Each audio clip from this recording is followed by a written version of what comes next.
Vamos ler vários versículos, mais uma vez, começando no Evangelho de João, capítulo 14.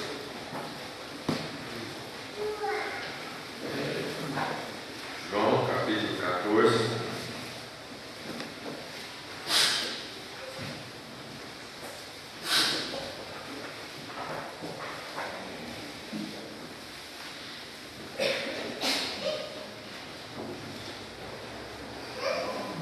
Versículo 6.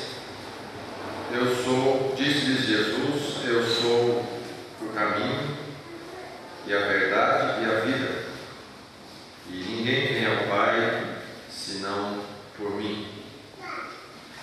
Capítulo 15. Capítulo 15, versículo 26. Mas quando vier o Consolador, que eu da parte do Pai vos hei de enviar, aquele Espírito de verdade que procede do Pai, ele testificará de mim. Capítulo 16, versículo 13. Mas quando vier aquele, o Espírito de verdade, ele vos guiará em toda a verdade, porque não falará de si mesmo, mas dirá tudo quanto tiver ouvido, e vos anunciará o que há de vir. Capítulo 17,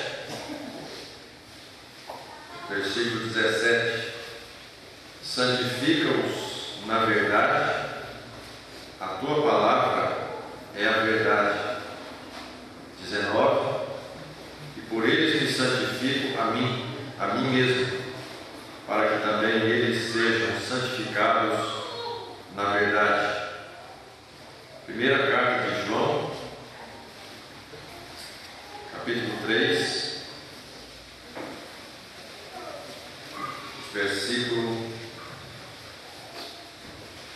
a partir do versículo 16. Conhecemos o amor nisto, que Ele deu a sua vida por nós, e nós devemos dar a vida pelos irmãos. Quem, pois, tiver bens do mundo e vendo o seu irmão necessitado lhe cerrar as suas entranhas, como reside nele o amor de Deus? Meus filhinhos, não amemos de palavra nem de língua, mas em obra e em verdade. Nisto conhecemos que somos da verdade. Diante dele estaremos seguros em nossos corações. Voltando ao Evangelho de João, capítulo 8. João, capítulo 8, versículo 31. Jesus dizia, pois, aos judeus que criam nele: se vós permanecerdes na minha palavra, verdadeiramente sereis meus discípulos, e conhecereis a verdade, e a verdade vos libertará. No Velho Testamento, um versículo no Salmo número 96. Salmo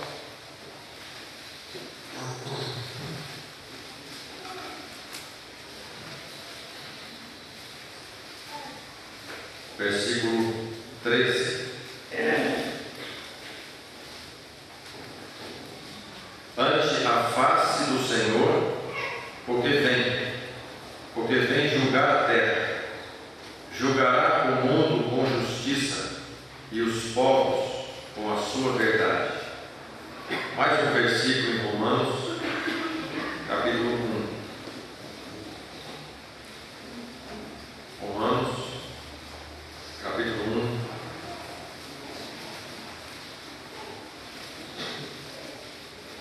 versículo 18.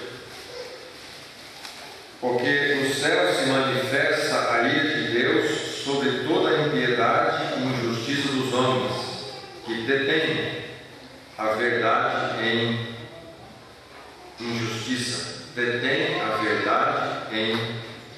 justiça. Versículo 25: pois estes mudaram a verdade de Deus em mentira, e honraram e serviram mais a criatura do que o Criador, que é bendito eternamente. Amém.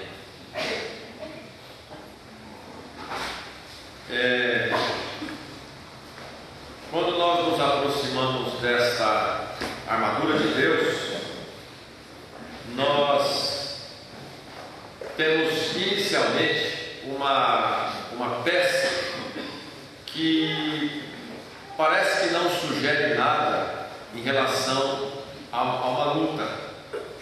E eu tive curiosidade de olhar porque eles usavam e tinham interesse nesse cinto, cingindo os lombos com a verdade. E alguém explicou que naqueles tempos antigos as pessoas, os homens e as mulheres também usavam roupas soltas, folgadas, e com os panos tudo solto pelo corpo, e ficavam assim nas suas casas ou tendas.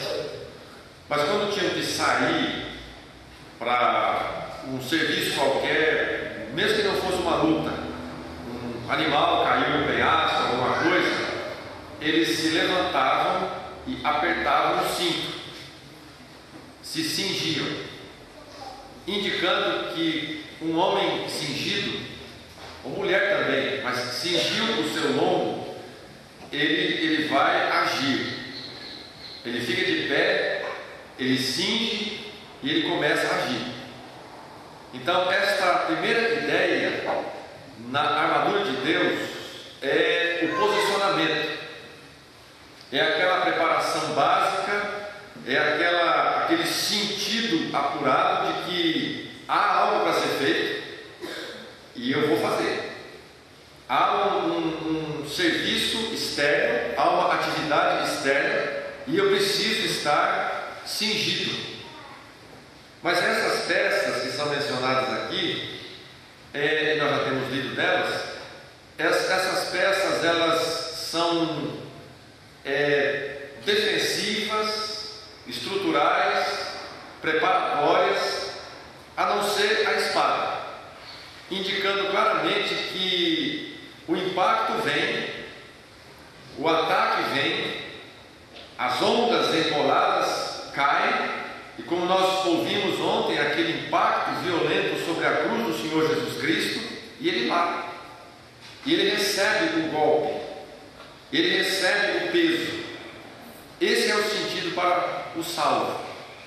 Ele entra num combate, ele se posiciona e resiste. É uma preparação para a resistência. E essas peças são usadas, é claro, como ilustração, e todas elas têm um nome. O cinto, ele chama o cinto de verdade. Nós estamos amarrados na verdade, presos por ela. Porque esta amarração na verdade, essa segurança na verdade, é a primeira colocação onde Satanás vai agir. E é por isso que eu li em Romanos, porque a primeira intenção de Satanás é reverter, ou anular, ou desqualificar a verdade, e ele usou pessoas para isso. Então ele ataca, ele interfere, ele influencia, ele faz o sentido das pessoas trocarem a verdade em mentira, mudarem o sentido da verdade, adulterarem a verdade. E esse abalo à verdade é soltando tudo, afrouxando tudo. E quando você lê Romanos capítulo 1, você vai ver a descrição do que aconteceu com a raça humana inteira quando a cinta ficou solta, quando eles perderam o padrão, quando a verdade foi dilacerada. A verdade sendo dilacerada, o mundo se entregou a uma concupiscência tal, ou Deus os entregou, os soltou eles, ficaram soltos, e eles mudaram a verdade de Deus em mentira, dando mais valor às coisas criadas as coisas à sua volta do que ao Criador. Esqueceram-se de Deus completamente. E Romanos capítulo 1 é um dos trechos da palavra de Deus mais solenes, difíceis, angustiosos que nós vemos, declarando onde o ser humano é capaz de chegar. Então, a nossa aproximação disso é nos colocando em pé e começando a cingir os lombos nesta verdade, nesta apreciação. Eu li o Salmo 96 porque há diversas citações na palavra de Deus de que isso não vai ficar assim. Isso não vai ficar assim. Não é porque tudo está solto e porque tudo acontece como Satanás influenciou que fosse, como ele trabalhou para que ficasse tudo solto. Naquele salmo já um aviso prévio, bem antecipado, dizendo: isso não ficará assim. Não pensa que porque os homens fazem o que querem, do jeito que querem, invertem tudo o que eles podem, usando inclusive o bom nome da ciência para a inversão de tudo o que eles querem. Sabe onde eles querem chegar? Fabricar um ser humano. Fabricar um ser humano. Eles estão na tentativa de fabricar um ser humano, porque eles querem de fato usurpar o lugar do Criador. E eles já começaram a fazer grandes modificações no ser humano. Grandes modificações. A ciência é muito boa.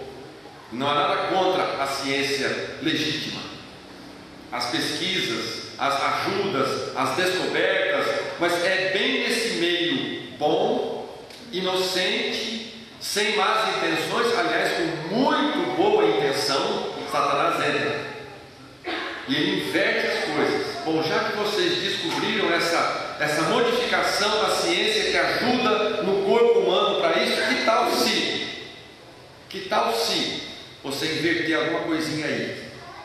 E vocês sabem o que eu estou falando. Que tal se você der uma inversão nas coisas aí? Vamos inverter. Porque está tudo solto. E ele vai nessa inversão. E ele trabalha nessas coisas. Está solto. E Deus diz na sua palavra: isso não ficará assim. O juízo vem. Há um trabalho, há uma preparação para o juízo. E estas obras que adulteraram a verdade de Deus, elas serão julgadas e avaliadas um dia. Então o salvo, ele se cinge, começa se cingindo disso. Ele identifica o mal, identifica a inversão da verdade, identifica a mudança da verdade, ele se cinge bem nisso. Isso está errado. Isso está errado. Isso um dia será tratado. Eu não vou tratar com isso, eu não tenho poder para isso, eu não resolvo isso, mas Deus está vendo isso e Ele vai tratar. Então o salmo começa a sua atividade assim. O Senhor Jesus, sabendo disso, ele usa não é uma inversão, mas ele usa uma colocação que talvez geraria um conflito na mente daquelas pessoas. Bom, se eles estão soltas, se eles já estão livres, se eles já estão fazendo o que eles querem, por que liberdade? Mas o Senhor Jesus Cristo vem e apresenta para eles que na verdade eles vivem soltos, eles vivem livres na impressão que eles têm, mas eles estão presos, amarrados nos laços do diabo. E é tão impressionante isso, porque se o cinto aperta e cinge, o Senhor Jesus começa dizendo de liberdade. Conhecereis a verdade e a verdade vos libertará. Então o homem salvo, a mulher salva, aquele que é cingido com a verdade, que tem o seu cinto da verdade apertado, na verdade, ele é livre. Ele que é livre, ele que anda, ele que serve, ele que agrada a Deus, ele que consegue entender os propósitos eternos do seu Criador. Ele é livre. para isso.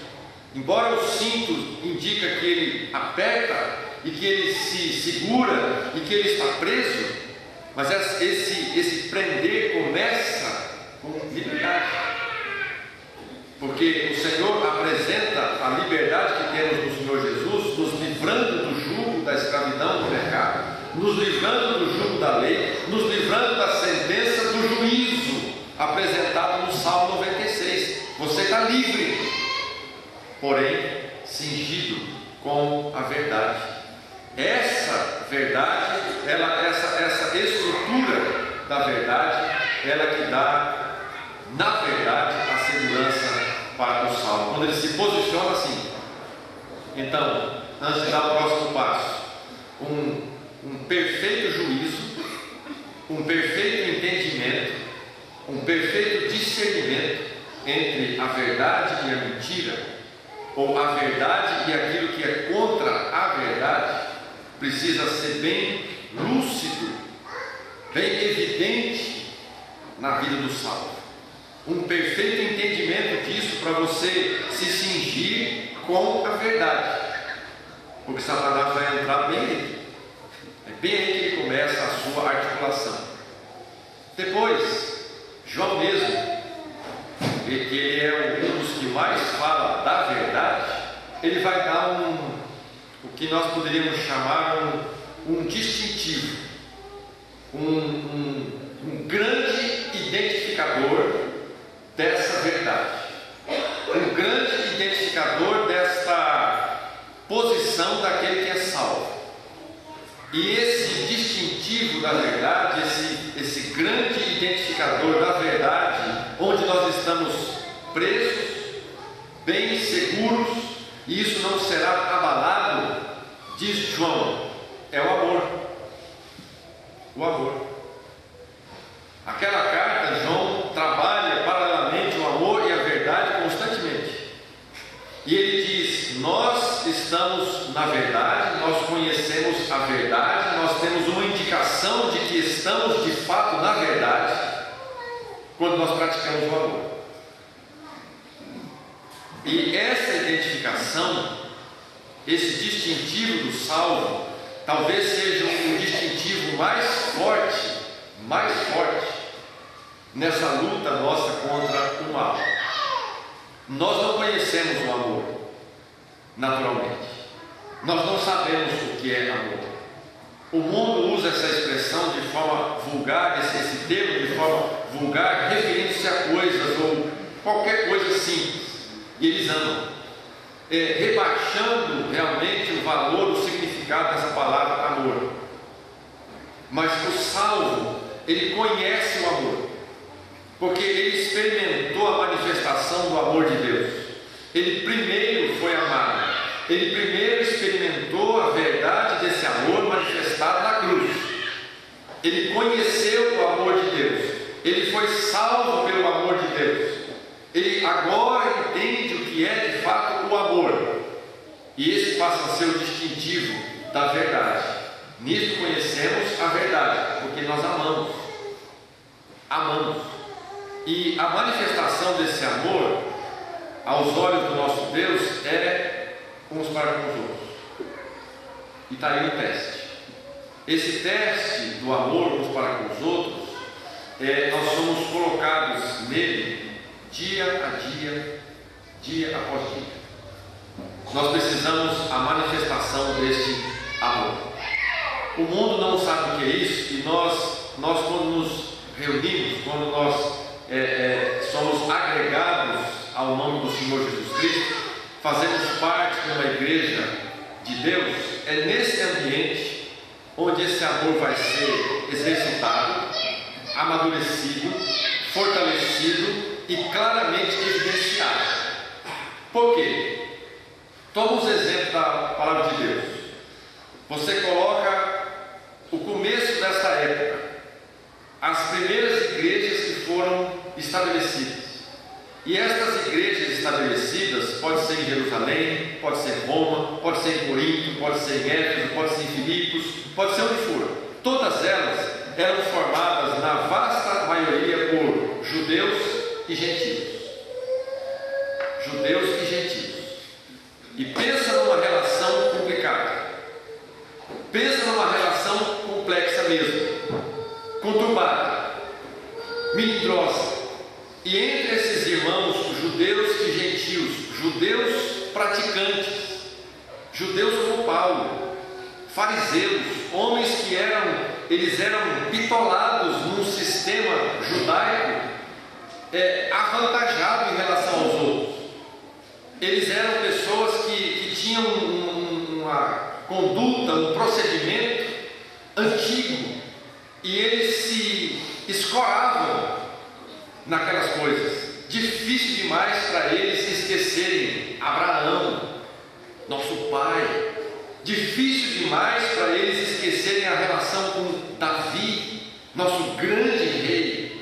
Não tinha como apagar essas coisas. Difícil esquecer Moisés.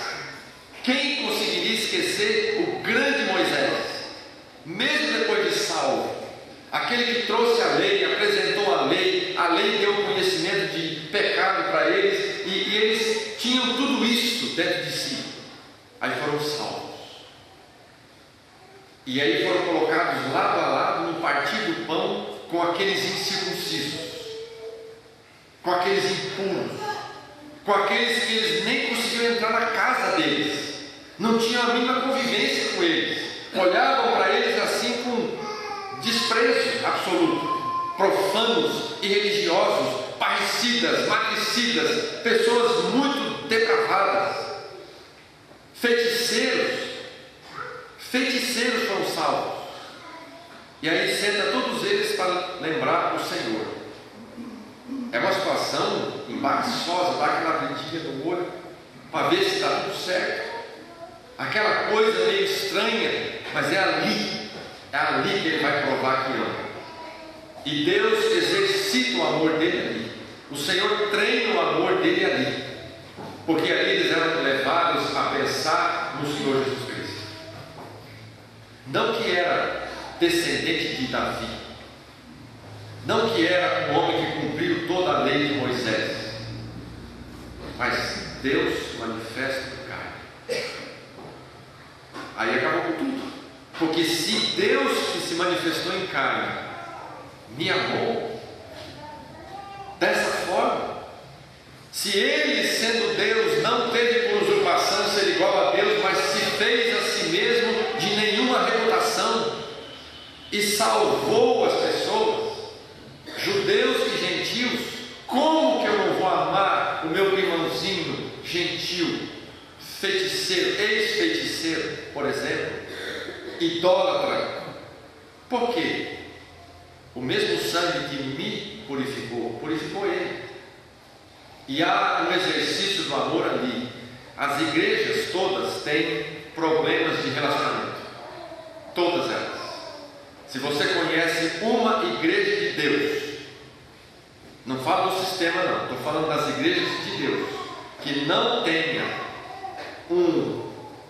uma coisinha ali, entre os irmãos, você me diga. E provavelmente não é a igreja de Deus, porque uma igreja de Deus vai ter, sempre tem. E às vezes não tem aqueles problemas graves, aquelas encrencas graves, agressões graves, mas pode ter uma situação como Evódia e Sintique, digamos que era uma complicação de alto nível. E Paulo não diz o problema delas, e não fala qual era a razão do atrito delas, mas ele disse: rogo a Evódia, rogo a Sintique, sintam o mesmo no Senhor. Talvez houvesse um ciúme delas, talvez uma se achando um pouco melhor que a outra, fosse o que fosse, mas esse é o ambiente do treino. É por isso que quando uma pessoa é salva e ela é batizada, como vimos ontem, e ela testemunha sua fé no Senhor Jesus Cristo, espera-se, obviamente, que essa pessoa seja agregada ao nome do Senhor Jesus Cristo, porque ela vai entrar na escola de Deus, ela vai ser treinada ali. É difícil suportar. Paulo sabia disso, ele disse até: vede que não vos devorais, mordendo uns aos outros. É um treino de amor, e essa é a esfera onde nós temos um distintivo. nós somos treinados. Nós não conseguimos isso assim, no estalar dos dedos, não é tão rápido, mas nós somos treinados na esfera de uma igreja de Deus, e é o distintivo daquele que é salvo. Nós podemos isso, nós conseguimos aprender isso, porque o Senhor nos amou e nos colocou nessa condição. Agora, esse distintivo, essa cinta, a verdade colocada em nós, ela tem uma outra função. Não é só o distintivo do amor que vai evidenciar, que vai denotar claramente que nós estamos na verdade, mas o Senhor Jesus Cristo tinha uma preocupação, ele tinha um cuidado antecipado de até mesmo rogar ao Pai que os salvos, os seus filhos, os redimidos fossem santificados na verdade, fossem claramente separados do mundo pela verdade, santificados a Deus. Esse desejo do Senhor Jesus Cristo foi compartilhado pelo apóstolo Pedro posteriormente, e esse desejo foi manifestado por Paulo e foi manifestado por todos os apóstolos que ensinaram, que escreveram, porque é o desejo da palavra de Deus que essa verdade seja na prática o divisor das águas, que seja na prática aquilo que vai mostrar a diferença do ímpio e do justo, do profano e do santo. Precisa ter uma coisa que separa aquele que está na verdade, aquele que anda na verdade, aquele que é cingido com a verdade. Ele tem a função de se santificar, ele tem o dever de se santificar, ele tem a necessidade da santificação, porque sem essa santificação a comunhão com o Senhor é interrompida, mesmo sendo salvo, mesmo ele estando seguro da eternidade no céu. A verdade nos santifica. Nós não somos santificados por um ritual, nós somos santificados pela palavra, porque nós lemos a palavra e nós conhecemos o Senhor, e nós conhecemos o coração dele, e nós conhecemos a mente dele, e nós conhecemos os desígnios dele, e nós conhecemos a vontade dele, e nós nos colocamos nisso, porque senão vira teoria. Se nós conhecemos isso tudo e não praticamos, então onde está a evidência? O cinto ficou frouxo nessa hora, ficou meio livre. E o que nós temos visto no cristianismo atual, o cristianismo professo, e esse cristianismo professo, ele ofusca o verdadeiro, ele dilui o verdadeiro. E nós estamos provavelmente nos últimos dias, e seria muito bom se os verdadeiros salvos, os que verdadeiramente andam na verdade, dessem um passo à frente, e isso fosse mais claro um pouco, essa santificação fosse mais evidente, que o mundo produzisse em nós uma urticária, uma coceira, uma alergia. O mundo provocasse em nós uma reação a um corpo estranho. Um corpo estranho. Judas fala que nós devemos detestar até a roupa contaminada pela carne. Até a roupa. Então a santidade, a santificação é algo que foi desejado e pedido pelo Senhor Jesus Cristo, apontado pelos seus apóstolos e repetido vez após vez após vez, desde o começo das Escrituras. Então, cingir os lombos com a verdade nos coloca assim. E nós temos que parar e pensar, perto da vinda do Senhor Jesus Cristo, próximo da vida dele, como ele nos achará? Como que ele nos vai encontrar? Nós não chegaremos no céu, na própria presença dele, com qualquer coisa corrompida. Não entra lá, nem sombra de variação, nem a menor sugestão de pecado. Não entra lá absolutamente nada que possa macular o ambiente. Nada. Isso vai ser tirado antes, no tribunal do Senhor Jesus Cristo. Agora, como nós vamos chegar no tribunal do Senhor Jesus Cristo?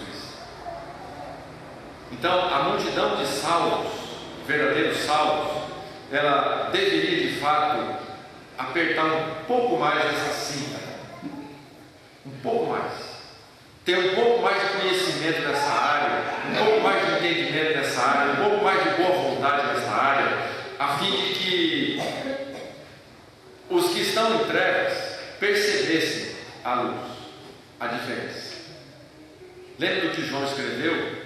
Que os homens amaram mais as trevas do que a luz, porque suas obras eram más. Então eles, uma das formas do mundo ter a percepção de pecado e portanto a separação de Deus e portanto a necessidade da salvação é quando eles notam isso, notam essas coisas. Eles vão observar, talvez vão levar um susto, porque eles nem sabem o que é errado, eles não têm entendimento disso, mas quando eles veem o comportamento de um salvo, veem o comportamento de um santo, ele se sente meio embaraçoso, vai ficar meio desconfortável. O que é isso? E quando ele disser, não, todo mundo vai para o céu, Deus é bom, Deus leva todo mundo para lá, ó, presta atenção, você está iludido, você está enganado, você está seduzido. E ele vai perceber a diferença do certo e do errado, e vai entender que ele está no erro, não você, não eu, ele está no erro. E ele vai procurar a salvação que há no Senhor Jesus Cristo. Eu sempre me perco na hora. Trouxe o celular para ver a hora aqui, tá? 10h15, vai até que hora essa reunião? 10h30. 10h30, tá. Dá para um pouco mais. Eu quero ler em Efésios capítulo 1, que nós estamos aqui em Efésios, para concluir esses lombos, os lombos cingidos com a verdade, porque houve um destaque muito grande à pessoa do Espírito Santo. Nós lemos assim,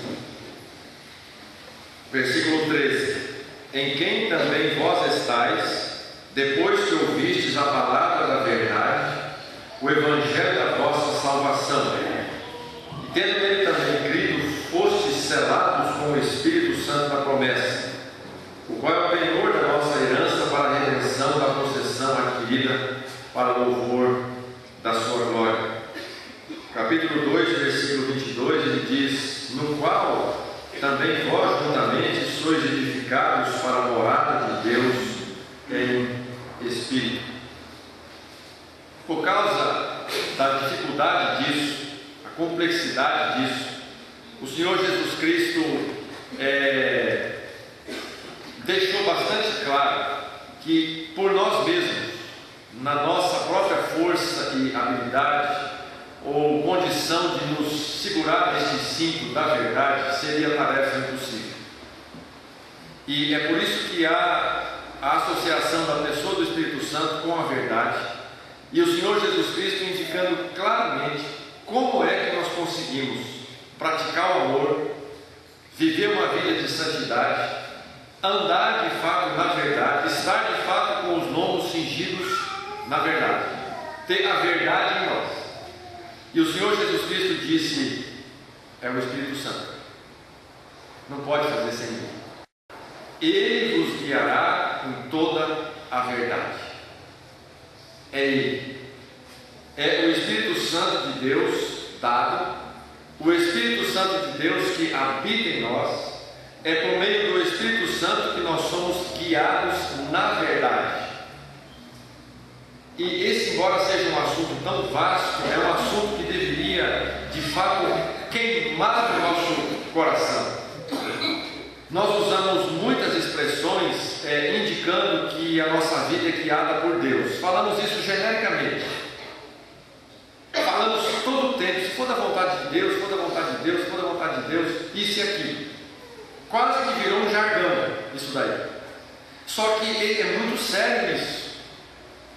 A vontade de Deus, o salvo consegue fazer a vontade de Deus quando ele é guiado pelo Espírito Santo de Deus, porque é o Espírito Santo de Deus que guia na verdade, não só em parte dela, não só algum entendimento dela, mas ele guia em toda a verdade, toda. O Espírito Santo guia em toda a verdade, e nós já experimentamos o que é a direção do Espírito Santo.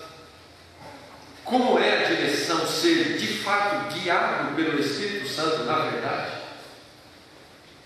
E eu vou sugerir mais uma vez que o ambiente de uma igreja de Deus, o ambiente da igreja onde nós nos reunimos, é um ambiente perfeitíssimo para esse tipo de treinamento. Quando nós não estamos em atividade numa igreja de Deus, quando nós não estamos em comunhão plena numa igreja de Deus, nós não temos a condição de aprender isso. Não temos. A direção do Espírito Santo no funcionamento de uma igreja é impressionante quando nós nos curvamos a Ele. Ele tem capacidade e quer fazer isso, dirigir cada movimento e atividade de uma igreja. Se você pensa só na hora de lembrar o Senhor, partir o pão. Partir o pão. Isso não é uma regra, tá? Não estou falando de uma regra não. Mas quando os irmãos todos chegam, de fato, exercitados na sua lembrança do Senhor Jesus Cristo, você é capaz, se você tiver com o seu sentido bem apurado, de perceber até mesmo um tema destacado numa lembrança do Senhor Jesus Cristo. Você vai perceber isso, porque isso não é uma coisa humana à toa que aconteceu, é direção do Espírito Santo. Às vezes, numa reunião da ceia do Senhor, nós vamos perceber que estamos ocupados mais com a dor, o sofrimento, a humilhação do Senhor Jesus Cristo. Não é que fica só nisso, mas há um destaque nisso. Aí na semana seguinte, nós vamos perceber que a nossa apreciação do Senhor é mais com as glórias dele, com o triunfo dele, com a exaltação dele, com a ressurreição dele. Entende? Não é que isso é uma regra, por favor, não me entenda mal, mas quando há um sentido apurado, quando há uma dependência do Espírito Santo, quando há uma sujeição ao Espírito Santo, ele é capaz disso e nós somos capazes de entender isso. Ele nos guia assim. As reuniões de oração são conduzidas assim, as reuniões de ensino são conduzidas assim, todas as decisões da igreja são conduzidas assim. Aparece diante de nós um caso novo, uma situação difícil, embaraçosa, o que fazer? A igreja não é nossa, é do Senhor, é uma igreja de Deus que se reúne em. Então, baixe os olhos aqui, e nós vamos ser guiados pelo Espírito Santo na verdade, e Ele vai achar para nós e apontar para nós a solução para essa questão, é aí, aí, e indica para nós. Quando nós somos treinados nesse ambiente, quando nós aprendemos os primeiros passos da direção do Espírito Santo, às vezes um crente novo, um jovem, ele começa a participar da ceia do Senhor, ele ainda nunca orou publicamente, nunca se manifestou publicamente, mas ele estava lá em casa, ele pensou num hino, por exemplo. Ele pensou, se eu tiver oportunidade, eu vou pedir esse hino hoje, para lembrar o Senhor. E de repente, antes que ele peça aquele hino, um irmão se levanta e ora, mas parece que ele sabia que ele pedia esse hino.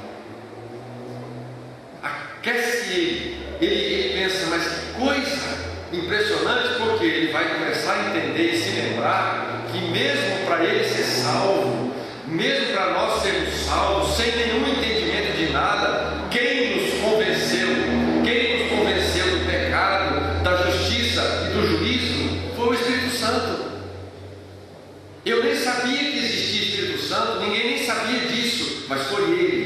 Ele que aplicou a palavra de Deus ao nosso coração, o Espírito Santo.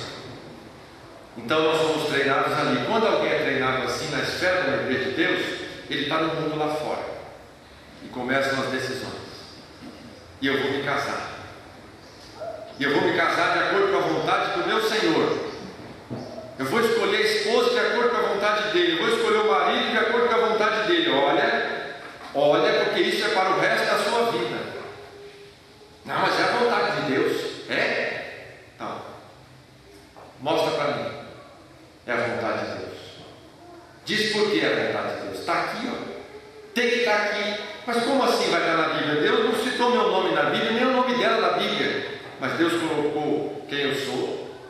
Deus me deu um dom. Deus me deu uma condição. Deus me apontou um serviço e apontou para ela. Agora Ele aponta o caminho para ela, para lá. Ele aponta o caminho para mim e para cá. E vai dizer que foi a vontade de Deus que nós nos casássemos? Como que pode? Está aqui a vontade de Deus. Está aqui. O mesmo alvo, o mesmo desejo, o mesmo amor pelo Senhor, a mesma fé, a mesma intenção. Então tá, é a vontade dele. Eu vou escolher um serviço e você vai pensar nos diversos assuntos. Para você conseguir entender essas coisas fora, você tem que entender no ambiente de uma igreja. E ali o Senhor vai te treinar. Por isso que nós nunca incentivamos seminário ou coisa desse tipo, porque é no ambiente de uma igreja de Deus, onde Deus treina o seu povo. É a escola dele, é ali. Você aprende o amor, a santidade, a direção do Espírito Santo. Quando você tiver amarrado essa cinta, então vai vir a próxima peça desse vestuário sagrado para enfrentar as hostes do mal. Que Ele nos ajude. Amém.